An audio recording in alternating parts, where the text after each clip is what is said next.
या विभूतींना मी त्रिवार अभिवादन करून मी माझ्या थोडंसं प्रास्ताविकेला सुरुवात करतो।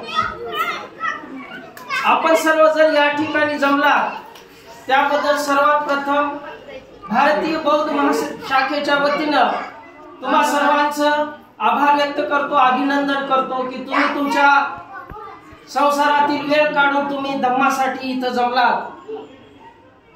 त्यामुळे मी सर्वात प्रथम मी तुम्हा सर्वांचे आभार मानतो की तुम्ही इथं आलात।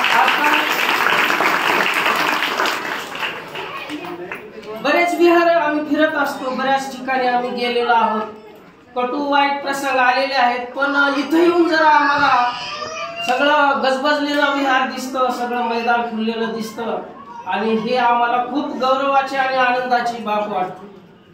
आजकाल आपण सर्वजण या धम्मापासून दूर चाललेलो आहोत असं आम्हाला दिसून येत होतं, पण काही ठिकाणी अशी आपले लोक आहेत की धम्माला जवळ करण्यासाठी येत आहेत।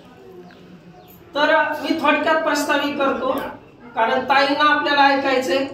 मी गेल्या रविवारी आल्यानंतर हे सगळं महिलांनी भरून गेलेलं पाहिलं आणि मला असं वाटलं की आपण एक